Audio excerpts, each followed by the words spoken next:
India பன்முகத்தன்மை, வளமான கலாச்சாரம் மற்றும் நீண்ட வரலாறு ஆகியவற்றால் உலகெங்கிலும் உள்ள மக்களை ஈர்க்கிறது.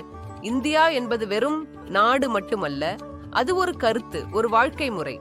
இந்த கட்டுரையில் இந்தியாவின் பல்வேறு அம்சங்களை, அதன் வரலாறு, கலாச்சாரம், மக்கள், நிலப்பரப்பு மற்றும் பன்முகத்தன்மை ஆகியவற்றை ஆழமாக ஆராய்வோம்.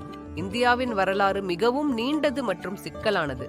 சிந்து சமவெளி நாகரிகம், மௌரிய பேரரசு, குப்த பேரரசு, முகலாய பேரரசு போன்ற பல பழமையான நாகரிகங்கள் இந்திய மண்ணில் தோன்றி வளர்ந்தன.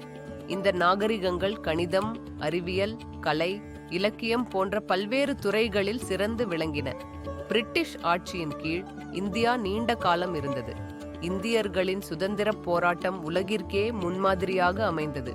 1947 ஆண்டு இந்தியா இங்கிலாந்திடம் இருந்து விடுதலை பெற்று ஒரு சுதந்திர நாடானது.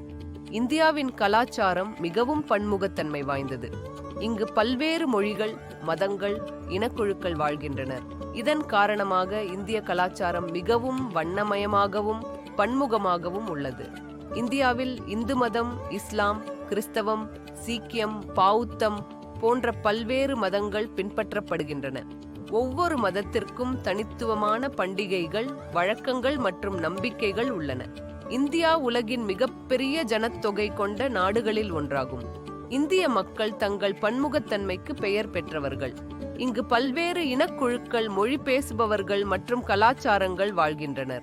இந்திய மக்கள் தங்கள் பாரம்பரியத்தையும் கலாச்சாரத்தையும் பெருமையுடன் பேணுகின்றனர். இந்தியா பல்வேறு வகையான நிலப்பரப்புகளை கொண்ட ஒரு நாடு.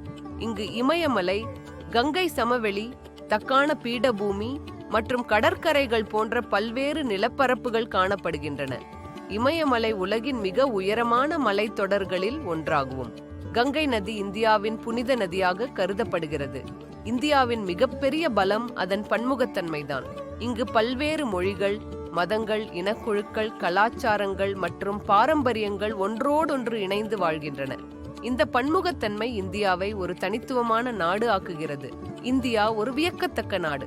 இதன் நீண்ட வரலாறு, பன்முகத்தன்மை மற்றும் கலாச்சாரம் உலகெங்கிலும் உள்ள மக்களை ஈர்க்கிறது. இந்தியா ஒரு நாடு மட்டுமல்ல, அது ஒரு கருத்து, ஒரு வாழ்க்கை முறை. இந்தியாவை பற்றி நாம் எவ்வளவு அறிந்து கொண்டாலும் அது நம்மை ஆச்சரியப்படுத்திக் கொண்டே இருக்கும். இந்த கட்டுரை இந்தியாவின் ஒரு சிறு பகுதியை மட்டுமே விவரிக்கிறது. இந்தியாவை பற்றி அறிய இன்னும் நிறைய இருக்கிறது. இந்த கட்டுரை உங்களுக்கு பிடித்திருந்தால் தயவு செய்து பகிரவும்.